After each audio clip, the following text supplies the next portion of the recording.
Lately, I've been intrigued. We fell in love with gaming during a different era. And this isn't some rant from some old guy talking about how bad gaming is today. I think it's generally pretty still good, but things have changed. Maybe gaming isn't dying, maybe it's evolving. And being an advocate gamer myself, I figured I'd tap in on this subject and see if I can't pick your brain about what's going on. But here's what I believe. A lot of people think games got worse, and some did. But a lot of what people actually miss is we was younger, less responsibility, playing with friends every day, discovering games for the first time. When you a kid, summer lasts forever. You ain't got the rush to get off the game to take care of your own kid. You ain't got to tend to the wife. You ain't got to clock in to work. That was life. Outside, game and hang with the friends. But gaming itself didn't necessarily change so much as it evolved. We changed. We matured. We got older. And hell, even teenagers these days can feel that gaming has transformed into something else entirely, even if they don't remember how it used to be. And that's the hard truth that a lot of us don't want to hear, especially if you're in my age range. We can live in nostalgia all day, but that shit ain't coming back to how it was. But that's not necessarily a bad thing. Think about what the industry is now. Gaming companies stopped prioritizing fun and started prioritizing profits. That's the world we live in. And it's not inherently bad or good.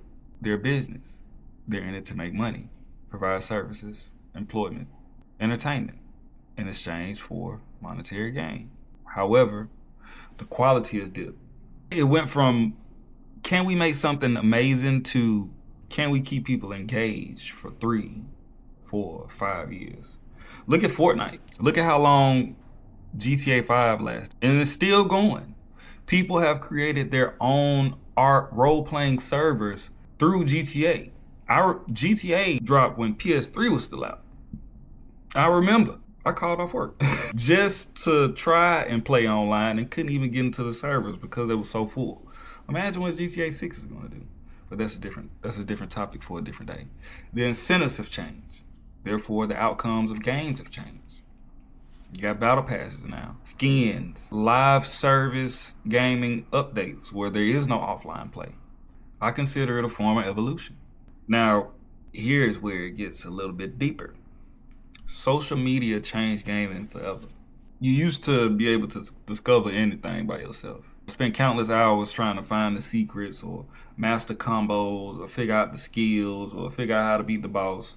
Or you had to go to GameStop and purchase a walkthrough guide if they had one, right? Or you would have to go online to what y'all might not know about GameFAQs.com to get you a walkthrough. It's not like that anymore. Before the game even releases, you have YouTubers, influencers, pro gamers who get early access to stuff. Next thing, meta guides, top build, tier lists, do's and don'ts, how-tos. You can find a guide for nearly any game, especially the competitive games nowadays. It's not even funny. And in my opinion, it destroys gaming. You had to go and figure it out.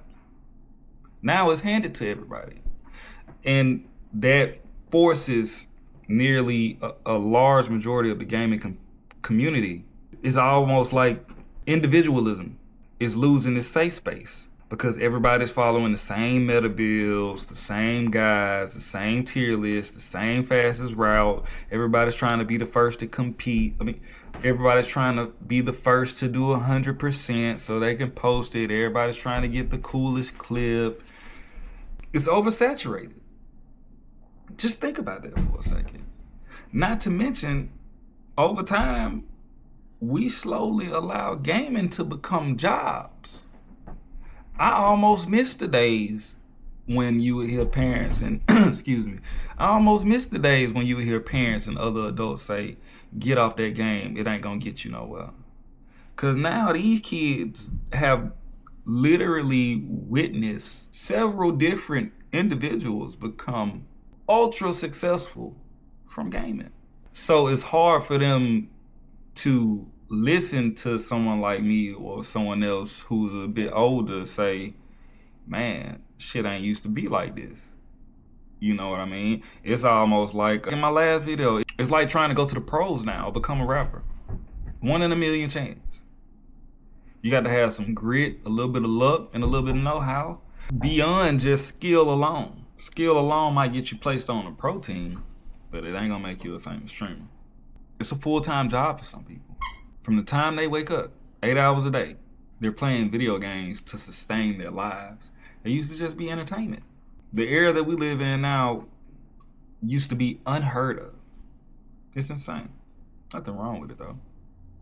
Maybe. Skill gaps are insane now. The average player competitively is not as good as they think they are. However, if you put the average player in 20-year ago competitive gaming leagues, they would wreck shop. They would look like gods.